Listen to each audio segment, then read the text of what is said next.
अस्सलामुअलैकुम वरहमतुल्लाहि वबरकातुहू।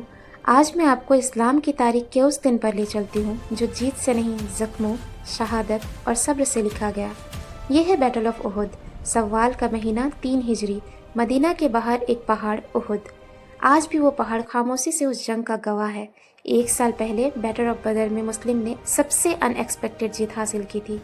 सिर्फ 313 मुसलमान थे और सामने 1000 से ज़्यादा कुरैश, लेकिन अल्लाह ने मदद की और कुरैश के बड़े सरदार मारे गए।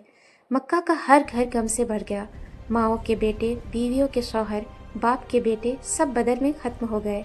कुरैश ने कसम खाई, हम मोहम्मद सल्लल्लाहु अलैहि वसल्लम से बदला लेंगे। 1 साल तक मदीना में एक ही बात चलती रही, बदला।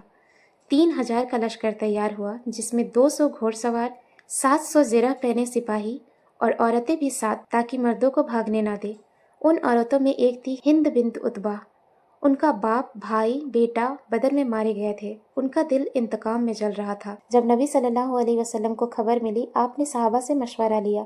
कुछ ने कहा शहर के अंदर रहकर दुश्मन से मुकाबला करेंगे, लेकिन जवान सहाबा जो बदर में शामिल नहीं हो पाए थे, चाहते थे कि बाहर जाकर लड़े।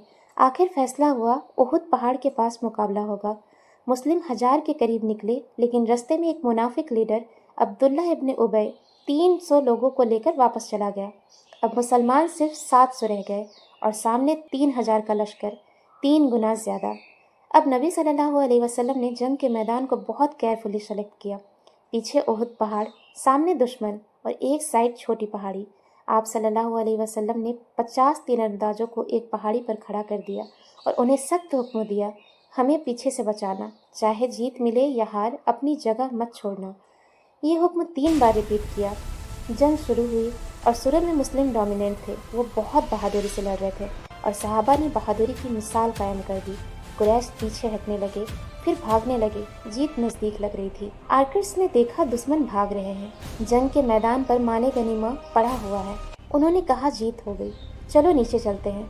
उनके कमांडर ने मना किया। नबी सल्लल्लाहु अलैहि वसल्लम ने जगह ना छोड़ने का हुक्म दिया है, लेकिन ज़्यादा लोग चले गए, सिर्फ कुछ ही तीरंदाज रह गए। ये था हिस्ट्री का टर्निंग पॉइंट। कुरैश के घोड़ा सवार लश्कर ने ये मौका देख लिया। वो थे खलील इब्न अल वलीद। उस वक्त अभी मुस्लिम नहीं हुए थे। उन्होंने पीछे से हमला कर दिया। अब मुस्लिम 2 तरफ से घिर गए थे। जीत पल भर में इम्तिहान में बदल गया। फिर सबसे खौफनाक अफवाह उड़ी। जंग के बीच में आवाज़ आई, मोहम्मद सल्लल्लाहु अलैहि वसल्लम शहीद हो गए। ये सुनते ही सब कुछ टूट गया। कुछ सहाबा ने लड़ना छोड़ दिया, कुछ बेहोश हो गए और कुछ ने सोचा कि सब कुछ खत्म हो गया। असल हकीकत ये थी कि नबी सल्लल्लाहु अलैहि वसल्लम जिंदा थे, लेकिन बहुत ज़ख्मी। चेहरा मुबारक ज़ख्मी हो गया था, दांत शहीद हो चुके थे, खून बह रहा था। फिर भी आप सल्लल्लाहु अलैहि वसल्लम ने बद्दुआ नहीं की। आपने दुआ किया कि या अल्लाह मेरी कौम को हिदायत दे, ये नहीं जानते। सुभान अल्लाह। इस जंग में सबसे दर्दनाक लम्हा तब था जब हमज़ा इब्न अब्दुल मुत्तलिब, रसूल अल्लाह सल्लल्लाहु अलैहि वसल्लम के चचा, इस्लाम के शेर, उन्हें एक गुलाम ने नेज़े से शहीद कर दिया जो हिंद ने भेजा था और जिस्म को भी भारी नुकसान पहुंचाया गया था।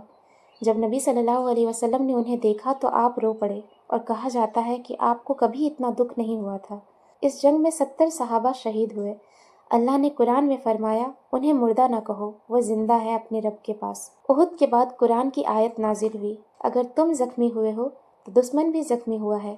ये दिन हम लोगों के दरमियान घूमते रहते हैं, यानी कभी जीत, कभी इम्तिहान। नबी सल्लल्लाहु अलैहि वसल्लम का सब्र सोचिए। चचा शहीद हो गए, सहाबा शहीद हो गए, खुद जख्मी, मुनाफिकों की साजिश, दुश्मन की खुशी, फिर भी सब्र, तवक्कुल, शिकायत नहीं। आज के लिए सबसे बड़ा सबक, उहुद सिर्फ एक बैटल नहीं था, एक वार्निंग है। नबी सल्लल्लाहु अलैहि वसल्लम की इताअत छोड़ेंगे तो नुकसान होगा। दुनिया की मोहब्बत ईमान को कमज़ोर करती है, डिसिप्लिन तोड़ने से उम्मत टूट जाती है। अल्लाह सब्र वालों के साथ है। आज भी उहुद का पहाड़ मदीना में मौजूद है और नबी सल्लल्लाहु अलैहि वसल्लम ने फरमाया, उहुद हमसे मोहब्बत करता है और हम उहुद से। अगर आप चाहते हैं कि अल्लाह आपसे राज़ी हो तो सुन्ना पर चलें, दुनिया को दिल पर ना लगाएं, ईमान पर इस्तकामत रखें, शहीदों के लिए दुआ करें। अगर ये वाक़या आपके दिल को छू गया तो इस वीडियो को लाइक करें, शेयर करें और कमेंट में ज़रूर लिखें, या अल्लाह हमें उहुद से सबक लेने वाला बना। अस्सलामु अलैकुम वरहमतुल्लाहि वबरकातुहू।